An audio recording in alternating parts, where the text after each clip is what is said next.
Well, I'm supposed to give a 2-minute warning, but we actually only have 1 minute. So if you guys want to find a seat, sound a little teeny.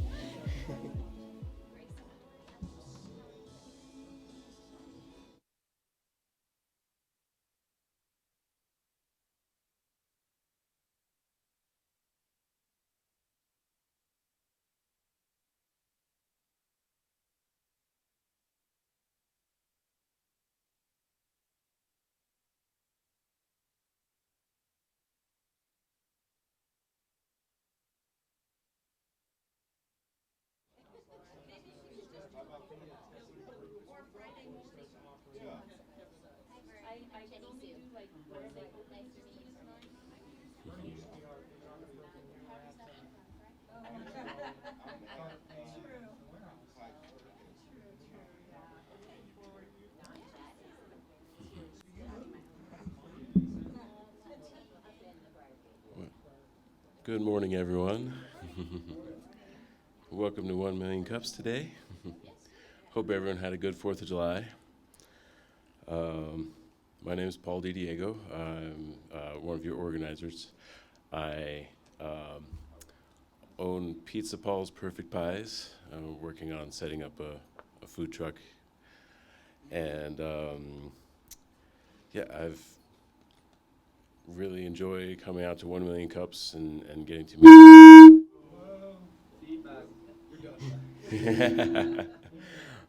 Getting to meet other entrepreneurs and helping me transition from a employee to entrepreneur mindset. So I thank all of you for being here. 1 Million Cups, as you may know, is an entrepreneurial support group. We kind of can bounce ideas off each other and learn from each other's entrepreneurial journeys. So it's been very beneficial to many, many people.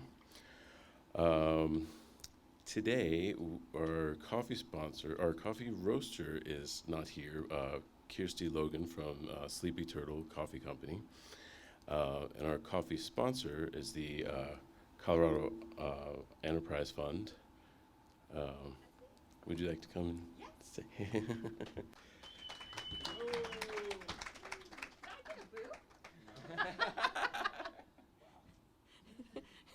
Peanut gallery back there. Good morning. I'm Becky Fuller. I work for Colorado Enterprise Fund, and we're a really neat nonprofit lender. We lend in the business space, and we lend to people that are almost bankable, not quite there. We have wraparound services that will help you as an entrepreneur outgrow us. We can finance startups. We can finance, with Dylan, we've talked about this. We're in the community. We processed both rounds of El Paso County's COVID relief grant funds. And we love entrepreneurs, and we want to have more of them.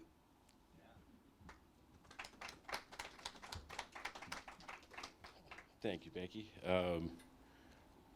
The SBDC and Better Business Bureau are also our coffee cup sponsors.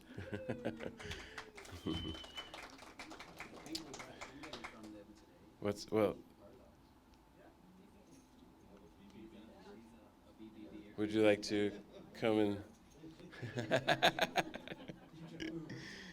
Careful, there's some booming people in the background. There's some booze over. No, that's all. High energy. Why, thank you very much. Good to see you. You're taller than I am. So hi, everybody. I'm Carla with the Better Business Bureau. And you guys probably all know about the trust factor with the Better Business Bureau. You know, we vet everyone that goes through accreditation. Well, not just the trust factor, but we're also a digital marketing company. We have a domain authority of 92. So when you become accredited and get to link to our website, it actually boosts your domain authority. So that's just one benefit, extra benefit with the Better Business Bureau. There's a lot more, but we'll talk about those as the weeks go on because I plan to be here. So I think you guys all like that. Thank you so much. So, Jenna, would you like to come up and talk about the changes we're making to, well, I'll let you. Yes, Million Cups National, starting tomorrow, is launching a brand new website. We're all real excited about it. So what does that mean for all of you? If you've already got a login, if you're in the process of applying, you will be asked to change your password. That's it. It's pretty simple. 1 Million Cups National has made a concerted effort to make this transition as gentle and painless as possible. There's training available. Paul and I will be doing this in the days to come, as will the other organizers. There is a helpline. Yes, you can actually get a hold of a human being if you've got questions. The goal for changing this website up, and it is a major redo, is to make things easier for everybody. Organizers, presenters, past presenters, future presenters. I look forward to hearing your feedback.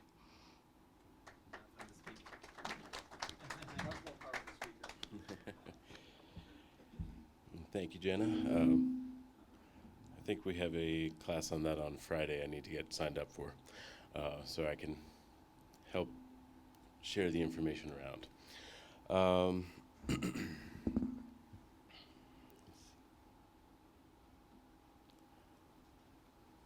Do we have any community announcements before we start our? No, we were going to do it because in case people are coming in late, that way they get to see this whole presentation.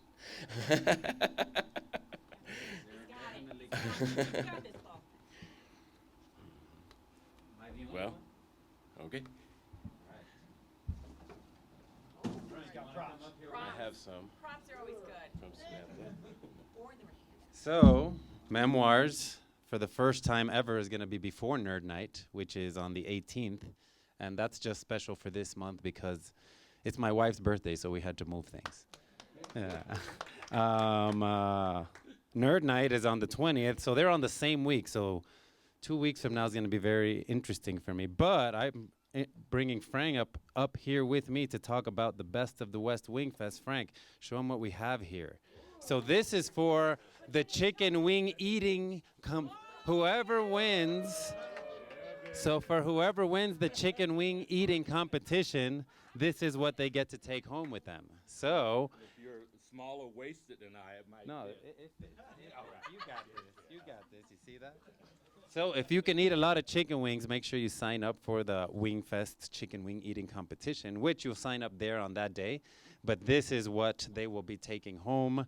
If you haven't gotten your tickets, just scan this QR code and get it. Best of the West Wing Fest. MC. When is it, Frank? It is August 6th. August 6th. Yeah. At FH Beer Works. Thank you very much. Welcome.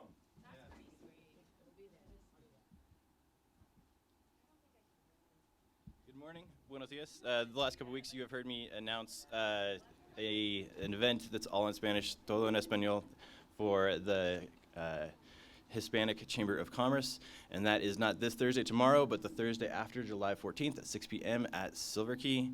Y puedo repetir en español si quieres. Hay un evento por la Cámara Hispano aquí en Colorado Springs, en Silver Key.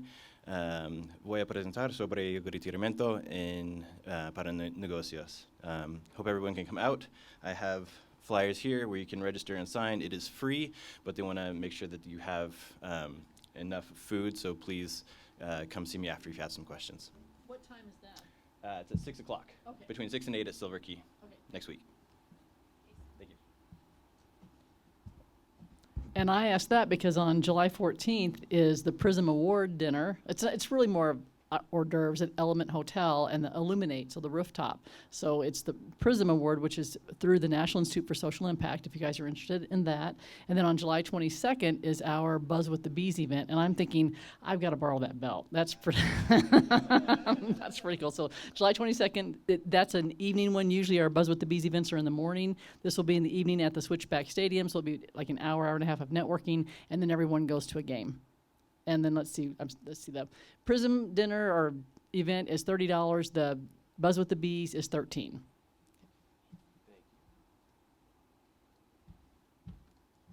Hey guys, wanted to promote an event we're doing coming up toward the end of this month. July 30th, 6 to 9 is a parents' night out / movie night for the kids. We're watching Kung Fu Panda 2. We did one in June, and we watched number 1. We're going to watch number 2 this time. So we spent about an hour worth of games. I've got this huge, like 4-foot surrounding bouncy ball. I've got 2 of them, so they can kids can really go at each other. It's a lot of fun. Then we sit down and we do some popcorn, watch the movie. A lot of fun at Briargate Taekwondo, July 30th, 6 to 9, $10 for guests, free for members. Thank you.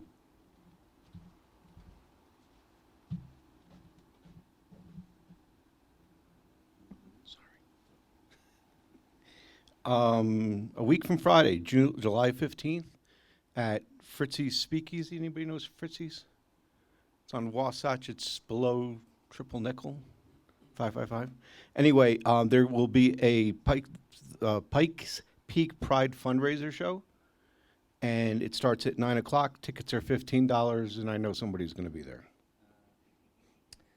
I also want to talk about, last week we talked about how to get announcements into our social media. And I think this is something we would really like to do. I want to be realistic about it. It's on sort of an as time allows, okay? In other words, if I'm not sleeping, I'll get it done, okay? But the thing I would really like to ask is a couple of basic things. One is, if it's not for profit, just send me an image, send me a text, whatever you need to do, and we'll try to get it up there. If it's for profit, you know, we're going to, if you were here and you were talking about it, get it to me. Now you're going to say, how do I get this to you? And the answer is, you get on Facebook Messenger and you message the 1 Million Cup Colorado Springs page. We're going to do the best we can to get those things up. If I get them by, let's say, midnight on Wednesdays, I'll try to get them up on Thursday or Fridays. Okay? Any questions? This is an experiment. Hopefully it's a good one. Thank you. Here's the announcement you've all been waiting for. Coffee's ready. I think we might have had a little issue. We might have had a little issue with the power tripping a little bit. As Samantha sent me this flyer for the other last community announcement, it's a two events in one place at Soccer House this Saturday, July 9th, from 8 to 2. Connecting Communities is putting on the Christmas in July event, and it's free entry. There's entertainment, bounce house, face painting, games, and more. Santa will be on site all day. Full restaurant and pub upstairs. Christmas music, live band and caroling, shop, sell, or both. And then that is the Christmas in July. And Junk Remove Now is putting on the same time, and at the Soccer House as well, is a indoor garage sale. So those are both this Saturday at the Soccer House from 8 to 2 p.m. All right, and with that, I'd like to introduce our presenter for today. It's Dylan Newman, owner of Dart Wars.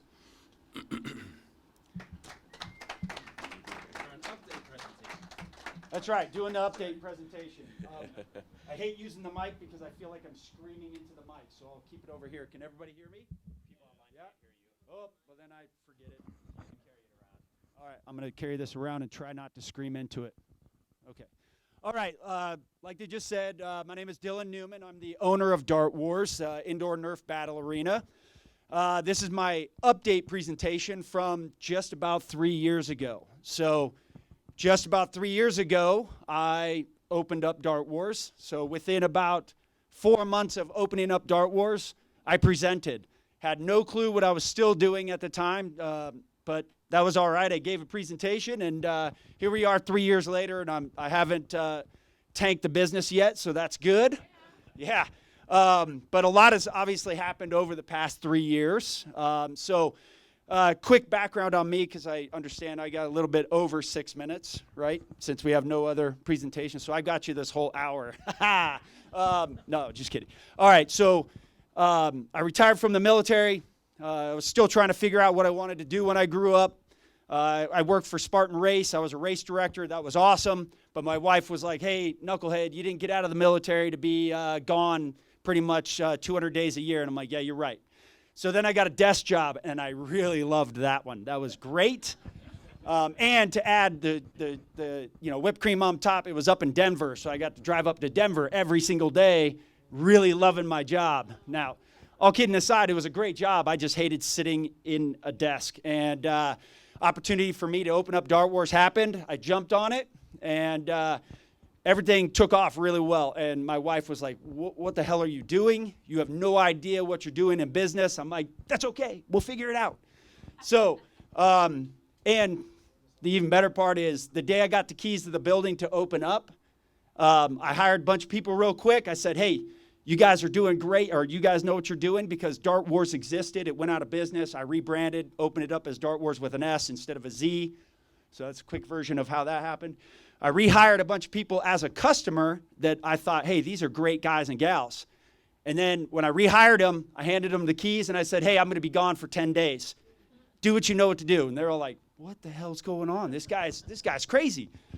But they did great. So, we were going along. Everything was great. And I started thinking, man, this is owning my business. Everyone's talking about how hard it is. Man, this is easy. So I'm the reason for COVID. Right just before the year mark for, owning the business and thinking, man, this is going really well. Man, the team's doing great. The business is doing great. I got shut down. I hate the word pivoting, because you can't pivot indoor Nerf battle arena. I can't bring it to people when you're social distancing. So I had to completely shut down. So then I had to figure out over that year, because I was pretty much shut down for an entire year of 2020. Not good for trying to run a business. So I did everything I could to survive, basically. I had to furlough everybody that wasn't essential, which that's not hard when most of your employees are first-time high school kids. So it's not hard on the conscience to go, okay, hey, you're going to just have to go live at home and mom and dad support you still, right? But, again, I kept that in mind for the 5 people that actually, were going to college, had to pay their own bills. I kept them on staff. So I kept paying them. I felt I owed it to them, which was tough. I have still yet to take a paycheck in 3 years, which is awesome. But I've reinvested everything back into Dart Wars. So we made it through those the 2020, which was the best thing about COVID was it allowed me to slow down and look at the things strategically. Hey, where did I want to take Dart Wars? What did I want to do other than just owning that business? Because that was all I went into it was, I just want to own this business. I'll be happy. This is going to be great. I was able to do projects that there was no way I could do while we were fully open. And then a couple opportunities came about where I met a guy that basically owns all of North Colorado Springs, and I am currently building my own building for Dart Wars right next to Topgolf and Air City 360 Overdrive, that area. So that's neat. But that was really tough trying to find a lot of money when you don't have money, so that was a real adventure. And then from that, I also had about couple dozen people say, hey, we've been to your place. We want to open one up in Illinois. How do we do that? And I'm like, I have no idea. So I started looking into franchising. So short version of that is over the past 2 years, I've been working with a consulting company. And as of about 4 months ago, we're legal to franchise because I own the brand. And so it's been exciting, taking up a lot of my time learning that stuff. And I thought, well, it can't be that hard. Can't be that hard. I mean, I don't want to pay $300,000, $500,000 for someone to set this up for me. I found out it's really hard. And I thought I was a smart guy, and I'm like, man, I really don't know what I'm doing here. But I bought this online template, $500. I'm like, yeah, I'm going to save $300,000. Did it all myself. And then someone that knows what they're doing actually looked at my stuff and goes, hey, who wrote this? I'm like, I did. And they're like, oh, that's good for you. Good job. And I'm like, oh. I'm like, how bad is it? And they're like, yeah, you're totally not legal. And I'm like, okay, cool. All right. Anyways, that started the journey of getting linked up with this franchise consulting company that they only take referrals. And the funny part is my interview with the CEO of that company to get into this, I mean, they've done Smashburger. They've done a bunch of 1,000+ stores for franchising. And here I am doing my interview at my son's football game. Like, anyways, I really like Dart Wars. So I look back at it now, I'm like, how in the world did they bring me into their company? But they did, and so that's where I'm at right now. We are building our second store. I'm talking to about a dozen people right now about franchising and trying to keep the current store alive. So that's kind of the more than 6-minute update. Any questions? We got a lot of time. All right, Frank. I remember the first time you were the first, I think one of the first people to ask me a question. You were like, what are you doing? You need to hold it. Okay, all right. Don't touch the mic. I can't hold the mic. Yeah, Robert, that's not good for you and I, my friend, right? So, the first time you presented, I was an organizer here at Million Cups, and I kind of threw a monkey wrench into your presentation, but I was really lifting you up during that time. But I'm thinking, first of all, you guys don't know that DJ is a retired Air Force version of a Navy SEAL. This guy is so sharp, he's so incredible, he's so disciplined in being able to do all that he's doing. As you're looking at this new building up north in this metro center that's being established there, what's the timeline for that opening? And secondly, what are the differentiators, or are there any differentiators between what you're doing in your current business and this new launch? Okay, great question. It's on now. All right, so to answer the first part, when is it going to be done? That's the $1 million question. But we've actually started building the frames up. I mean, it's going now because, when people would ask when we first broke ground, how long is this going to take? I think for seriously 6 months, I'd say 10 to 12 months. 6 months, that's what I kept saying to people, just because nothing kept happening. Bureaucracy at the city level, at the planning level, getting permits, it's insane. Which you'd think it'd be easier now that it's streamlined, all online, but it's not. Anyway, so now we've actually broken through that piece and it's being built. I probably 6 to 7 months it should be done. Maybe. I'll probably be, you ask me in 6 months, I'll say probably 6 months. We do a monthly team meeting. I bring the team in, we do, kind of, that's where everybody can, talk, put their inputs in. I kind of give the state of Dart Wars. It's our meeting, time to open up. And every time I give kind of they just laugh whenever I give them a timeline. I'm like, oh yeah, new build, 6 months. They're like, oh yeah, whatever. Anyways, so we're looking 6 to 7, 8, 12, 15 months. I hope it's closer to that. I hope it's closer to that 6 months. Because I'm really excited to get that going. Because it's been about a year and a half of stuff to get it going. And let me tell you, my wife really liked signing the loan paperwork for that one. So, and then what's going to be the differentiator? I'm going to say nothing. It's going to be Dart Wars. I'm not going to offer anything different. I'm not going to change the way we interact with people, because my biggest thing about Dart Wars is the customer experience, having fun, the uniqueness of it versus going to laser tag or going to an arcade.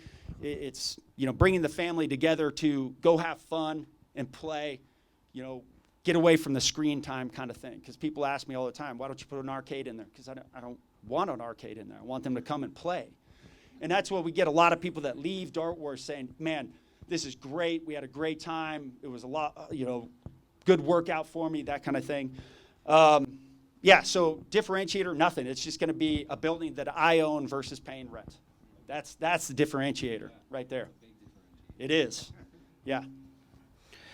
Okay, and it's been a while since I've been to Dart Wars, but for those of you who haven't been, it's great family and marriage counseling.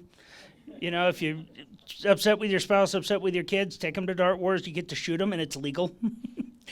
With your franchising, did you set in standards as to what each franchise is going to look like? So say I go to Dart Wars here in Colorado Springs, and I'm happen to be out in Vegas, because I remember you mentioning there's one going to be open in Vegas. I go to the Dart Wars in Vegas. Is the experience going to be similar enough that I know, yes, I'm at a Dart Wars? Yeah, that's a great question. So that's what I struggled with was culture is a big part of it. How the team interacts with people. It's the experience, right? You could throw up anything, but if your experience sucks, you'll never go back, even if it's a great concept. So that's what I struggled with because there's the quick version is there's licensing and then franchising. Franchising is, an incredibly regulated deal, but in franchising, as the franchisor, if you wanted to franchise, you have to do everything I say. Now, it puts more work on me because I have to provide everything to you to say, this is how you do it from step 1 to step 1 million. You have to do it, and then I have to follow up, make sure you're doing it right. So there's a lot more work to it. Licensing is, hey, you can use the Dart Wars name and just don't mess up the logo and do whatever you want. So I strayed away from that, even though that's a way cheaper option, but I felt it wouldn't provide the Dart Wars experience. So how I'm protecting that is, well, one, through the franchising, because that enables me to control every aspect of what a franchisor does. So that's from the ops manual that I provide. It does set the tone for the culture, all the training that we will provide to the new franchisee, introduce them to that culture. So I want You can't get there. Go ahead. I'm just spinning you around. So what advice that you know now would you give yourself to three years ago you?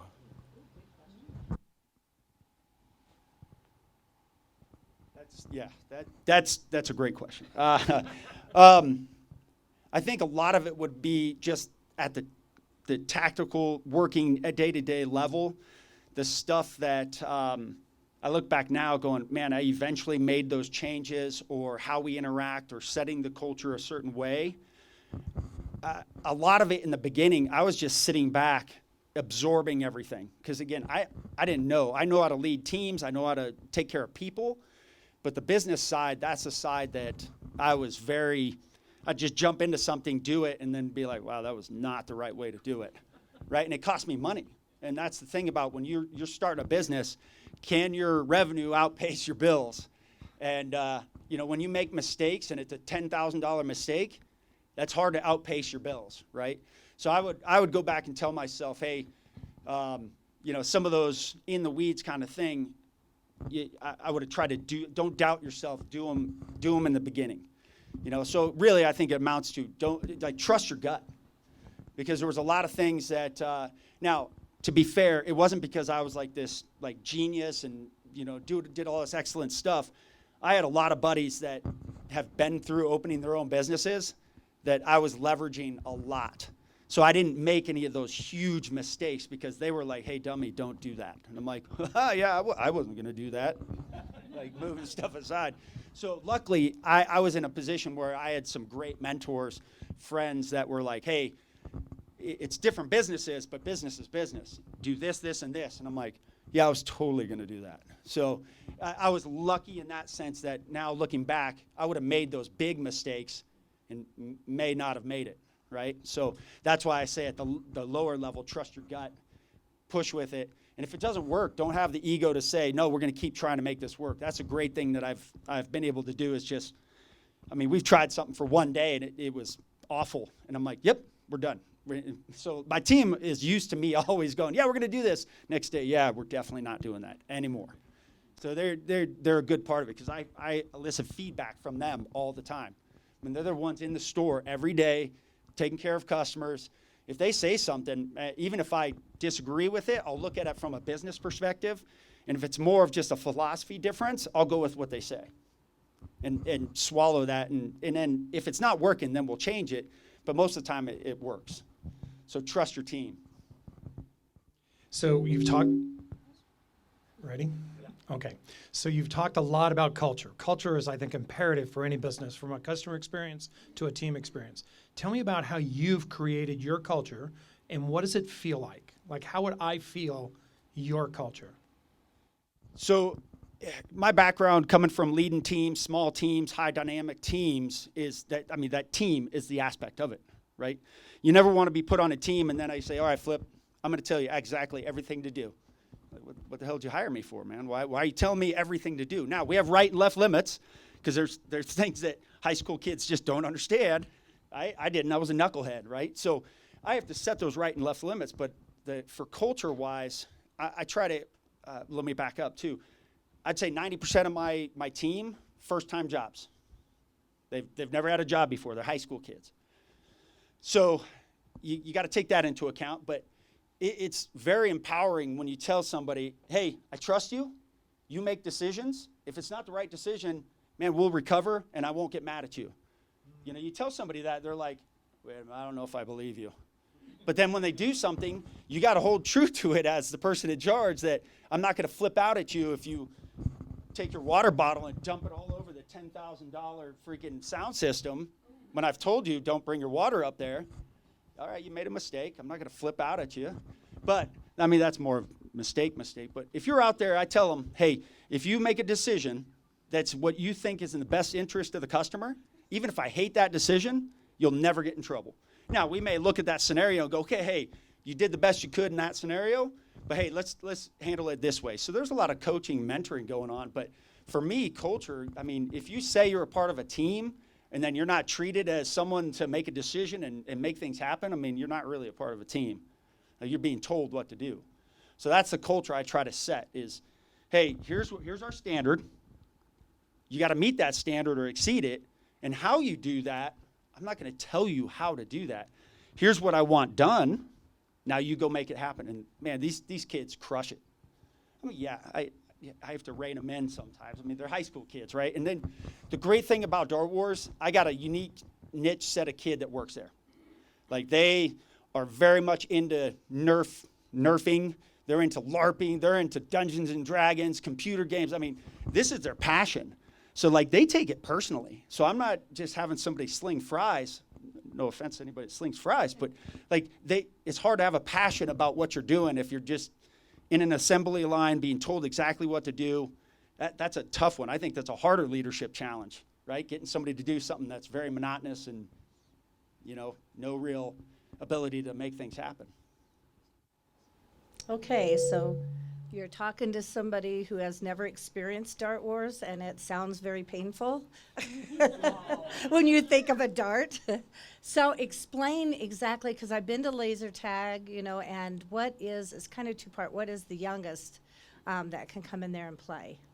Yeah. So when we say dart, we do have people that have stopped in and they're like, this doesn't look like a dart place, throwing darts. But they're Nerf darts. So when you think laser tag, you're using the laser blasters, right? And so instead of those, we're using Nerf blasters.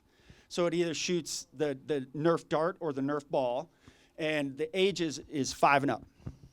So what we've seen, though, is, between 5 and 7, it's a 50-50 thing, because it's pretty chaotic out there. There's a lot of things going on, but how we differentiate ourselves from laser tag, you're just, as a big 2 teams, just kind of running around for 12, 15 minutes. We do 5-minute games. I have referees out there. They're calling people out. So when you get hit during that 5-minute game, you go sit in the bunker or the dugout, and you're out for that game. So there is consequence to what happens there. So you don't just get to keep getting hit, run around, keep shooting people. There's a specific game you're playing. You're trying to accomplish that mission with your team, so you have to work together. And if you get hit during that game, you're out for the rest of that one game. So there is consequence to it. Now, what I found out very quickly, because I was very new to the Nerfing world, I just thought, oh, Nerf guns. There are Nerf blasters that shoot harder than paintball guns. But I don't allow those, because, there's a modding world that is insane. They make some very powerful. Now, when we do our team, we try to hurt each other. It's insane. But yeah, so I set a feet per second limit on blasters that go into the arena, so that, the younger kids aren't getting hurt. We also designate a certain time during Saturday, because on Saturdays we reach max capacity, to where we have to turn people away.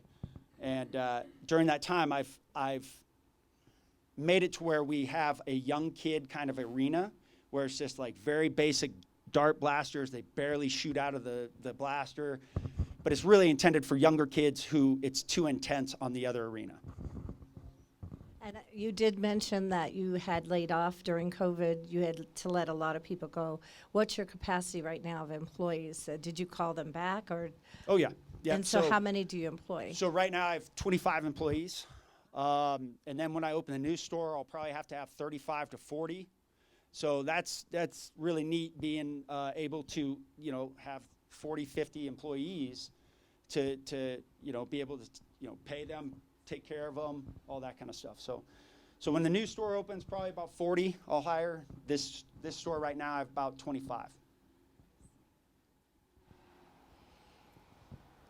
So is the way that it sets up, like, do you have to bring in your whole company or your whole team, or can you just go on date night, 2 people, and get plugged into a team and play? How does that work?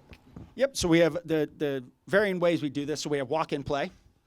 So that's our primary, you just walk in, and we run briefings, safety briefings every 15 minutes. So you walk in at 1 o'clock, we'll get you into the 1:15 safety briefing, and then you're out playing, and that's when your time starts. You can do parties, so you can do corporate events where you have a private party set up just for your group. Those can happen pretty much any time because it's just going to be you.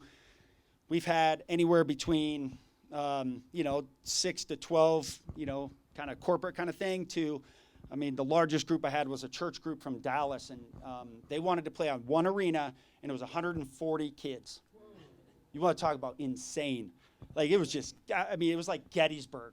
Like, just all of a sudden you say go, everybody's like dead. You're like, well, that was stupid. All right.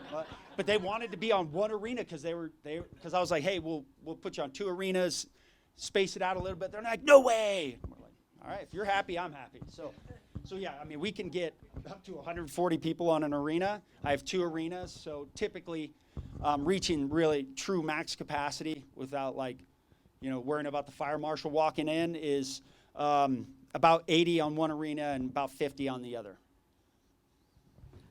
So first of all, I'm very impressed. So I'm very, very impressed. So thank you for your presentation. For what you do, this is amazing. Now, how do you, in your franchising, what guidelines do you set for the new franchisees in hiring their employees so that the experience then can be carried out in the franchises?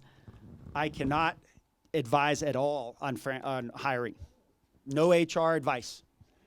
There's legal precedent in that. So I've been told I can't even tell.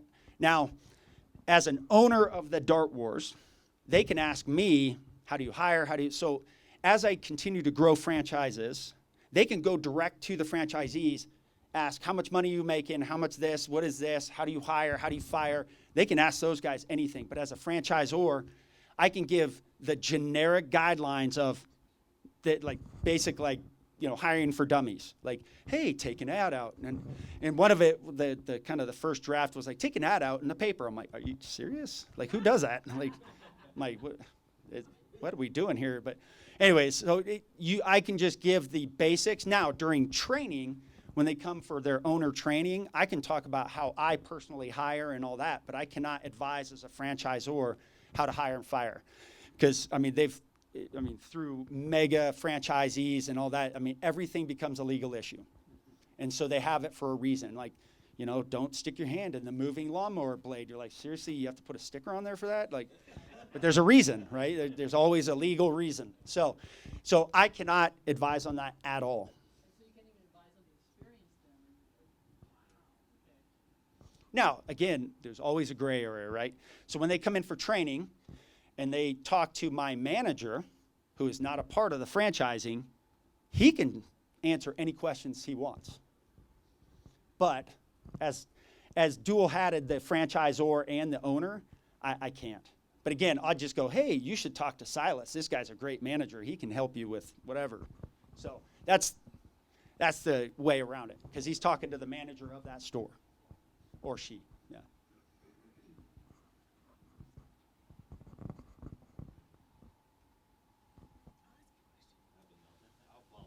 Okay. We got total silence here. Are you keeping both stores? Are you keeping both stores open? And secondly, are you guys looking at the different cultures, geographical cultures of the places you're going to, and does that present a challenge to try to duplicate? So am I keeping both stores open? Yes. To a point that if I feel, because right now I just have basically point of sale data, which isn't 100%, but right now my current store, I get maybe less than 1% from the other zip code. It's 13 miles away, so it's like a different city. And now you want to talk about different demographic. Yeah, it's a total different demographic up north there than it is where I'm at right now. When you look at a demographic just from a business perspective of average income, where I'm at right now, the average income is $59,000 per year. In 80921, it is $175,000 average income. So you got a different income stream or demographic than you do. Now again, I'm not looking at it. Well, when you look at the demographic of families, that's my main deal. They're about the same. Now, when you talk the same demographic as far as customers, this one has a lot more disposable income, in theory. Doesn't mean they do, but in theory, they have a lot more disposable income than where I'm at right now. So yes, I do look at that, but right now it's just based on numbers. So as of right now, I don't think they're going to affect each other. I won't know until they're both open and fully operated. If I see significant issues, I'll shut the current store down. So, and the other part is there's new owners of the building and they suck. Sorry. I'm just kidding. You guys are awesome. Powers and Barnes, right next to Costco.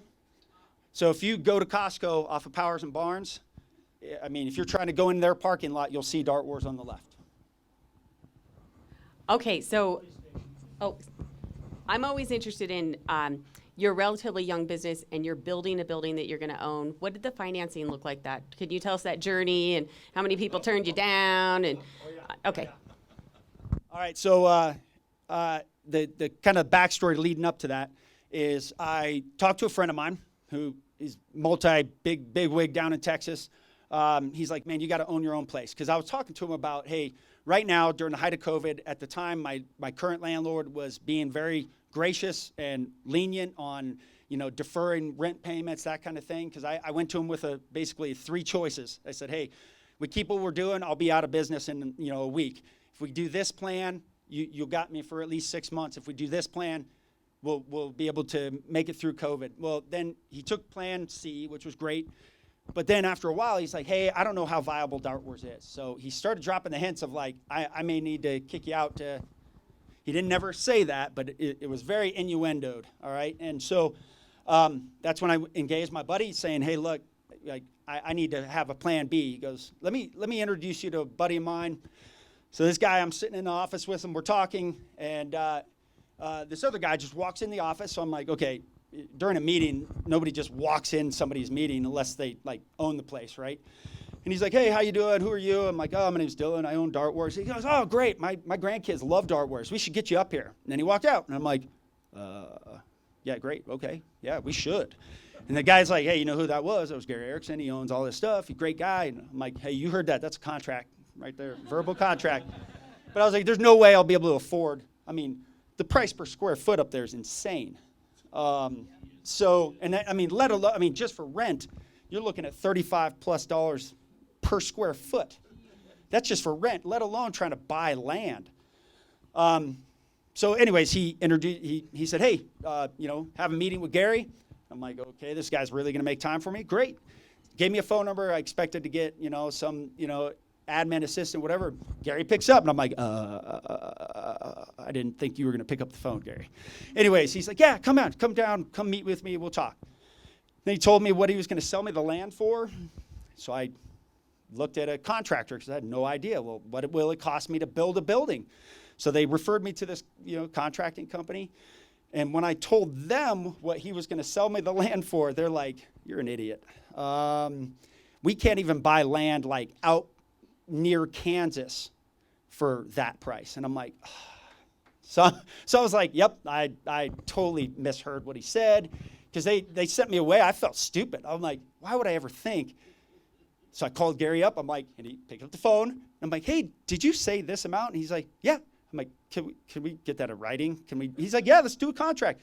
So I signed a contract and put a lot of money down for the land before I even had a contractor. So I just jumped into it. My wife's like, "You're an idiot." I'm like, "Don't worry about it.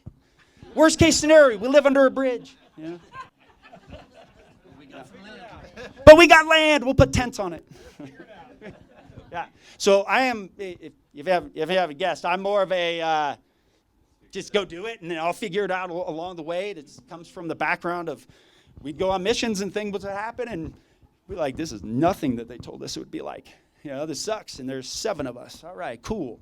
And so I'm used to, hey, let's just figure it out. It'll be okay eventually, right? My wife, she's cyber. She's communications kind of person. Like, man, wants spreadsheets, wants like 15 years of back data, all that kind of stuff, and so we mesh really well. We do really well.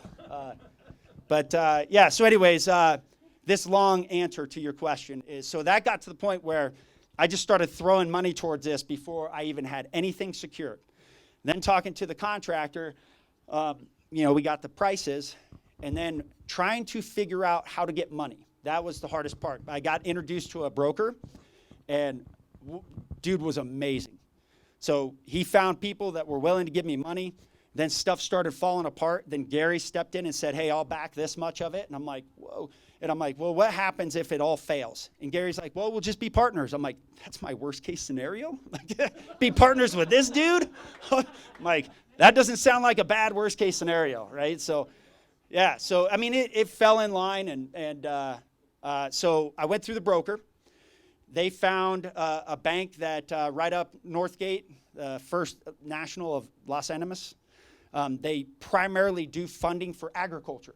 They've been in Colorado forever, and they wanted to branch out and do more of community-based. So, like, they were looking for, not a franchise, someone local, and they are just right down the street. They were like, we want to get in something involved down there. And I fit all those, and, yeah, they decided to take the risk, and basically I cashed out every penny we had in a self-directed IRA. And again, my wife was really happy about that. And we had, what's that? Better use of the money. Yeah. Well, now it is, yeah, absolutely.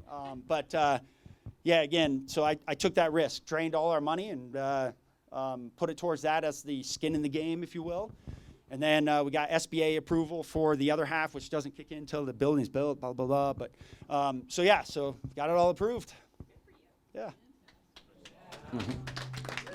So you've touched on it several times, and I feel very going through the same experience that you are, in that I am, let's jump from the plane and we'll figure out how we land. And my wife is a senior analytics consultant for Wells Fargo. So how is the dynamic, like really dig into that dynamic and how you guys are managing that?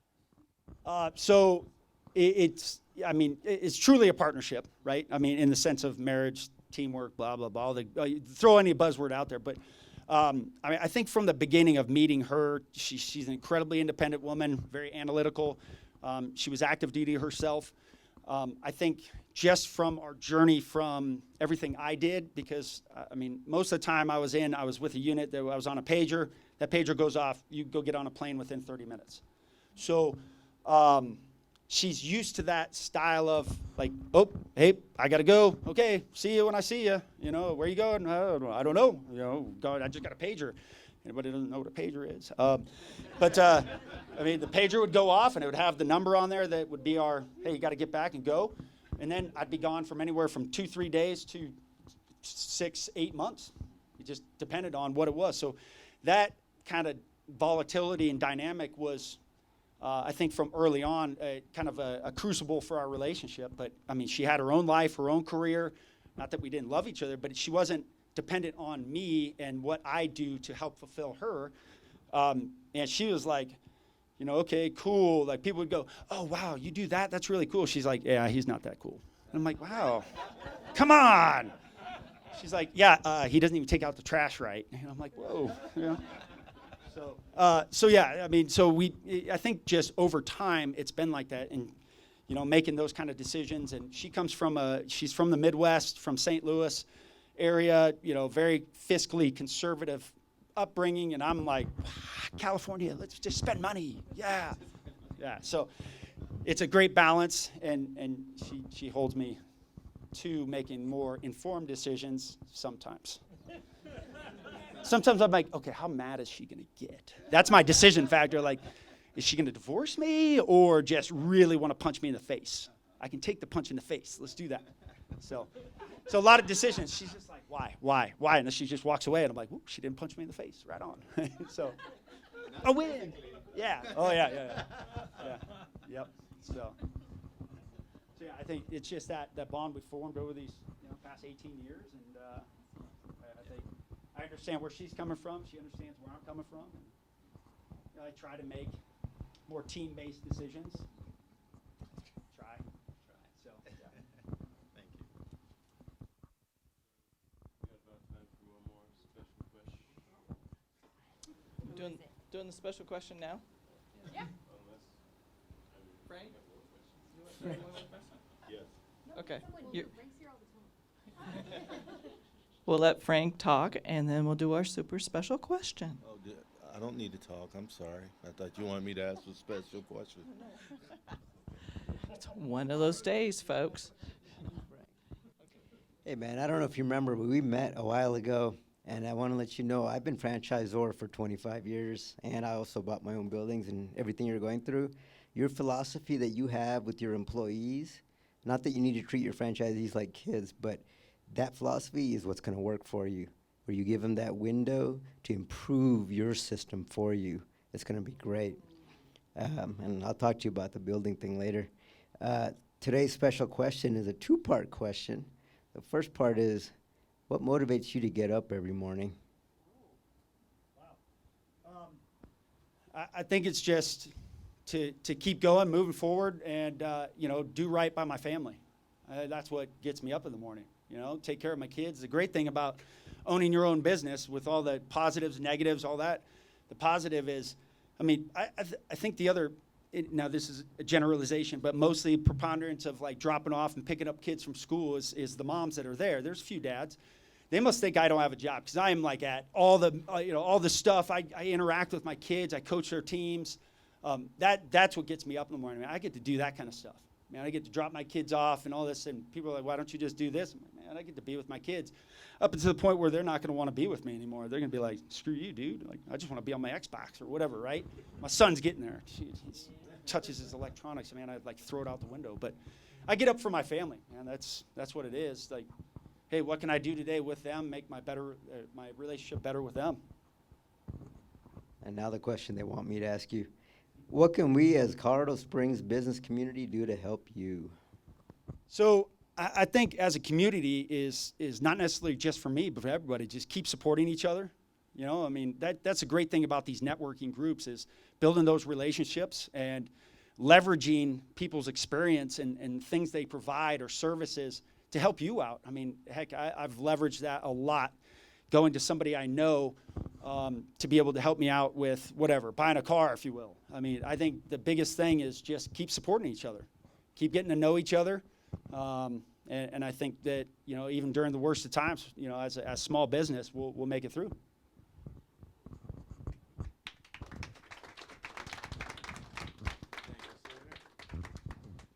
All right. Thank you.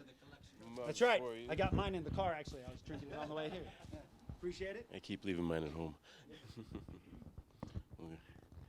How about another round for Dylan Newman, please?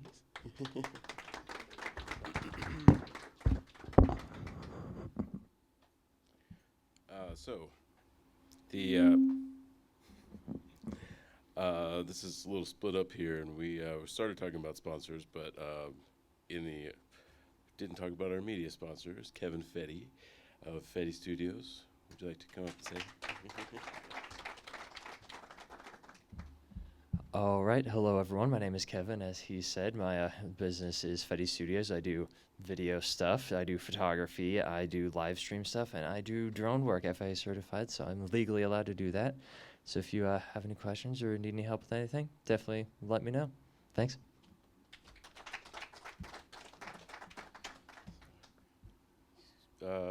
So do we have any first-timers here today? Yeah, welcome. Hope we kind of give you a good idea of what we can offer for the community. If any of the organizers that are here today would like to raise your hands or stand up, we can. If you have any questions, you can talk with any of us about questions or presenting if you have your own business. And can we also have our alumni organizers raise their hands, please? Thank you guys for paving the way for us.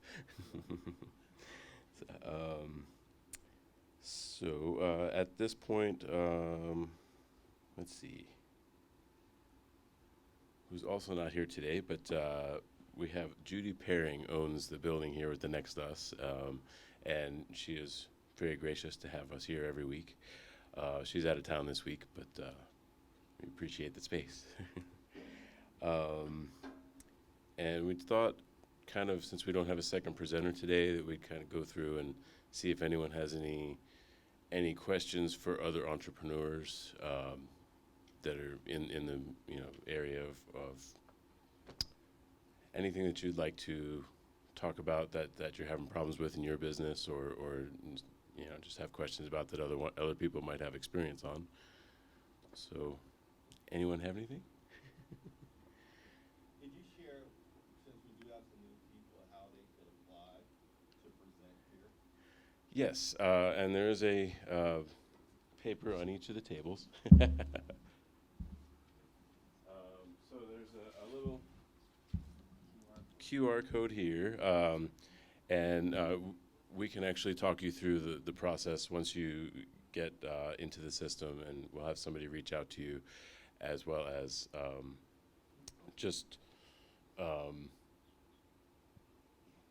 we'll walk you through the process and tell you the exact, the format of what your presentation should be. And as far as the people who can present, you have to be a business owner.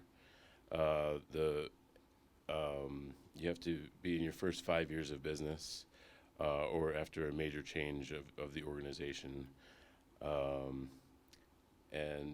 we usually do about a 6-minute presentation and 20 minutes of Q&A for each presenter. And There are two other categories that we support.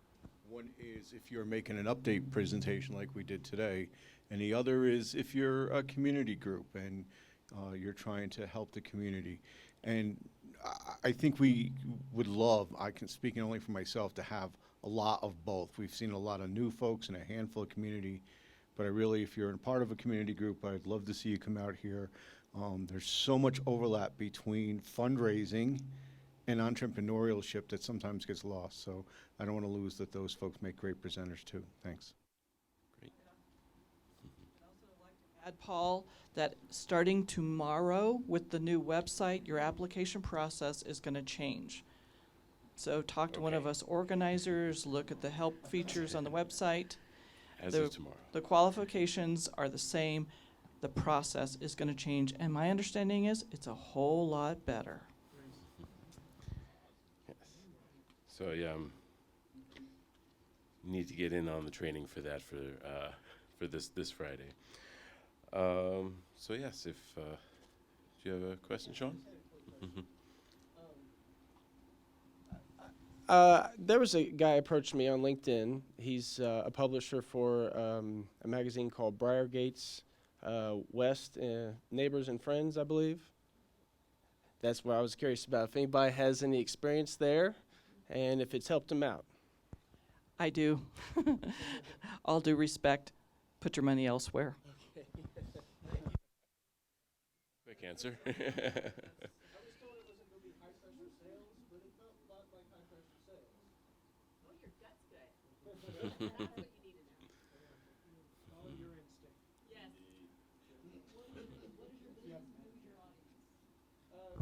We do interior plant service, hopefully mostly commercial buildings, office buildings, hotels, that sort of thing. And we have some specialty products. If you noticed by the elevator, we have what's called Live Canvas. And it's a self-watering tank that you can put on the wall. and it holds enough water for 4 to 6 weeks. And those are mostly for office buildings. We can order a pallet for a discounted price. And we also have living walls, which are much more impressive. That's the sort of thing you would want in an entrance room, in a lobby, or in a conference room. And completely cover the surface of a wall with plants, and it's just something very impressive to see.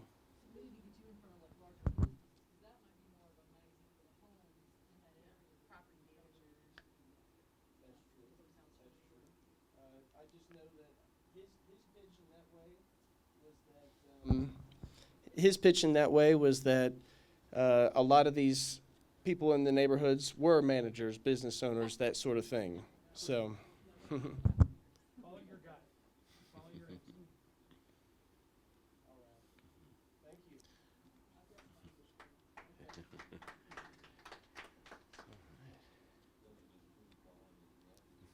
Anyone else have any questions that they're running through their business? It's time to go. Okay. Well, there's still some coffee in the back, but we thank everyone for coming. I think we're going to wrap it up here. If you could possibly clean up your own coffee cups and things. But yes, thanks everyone for coming this week.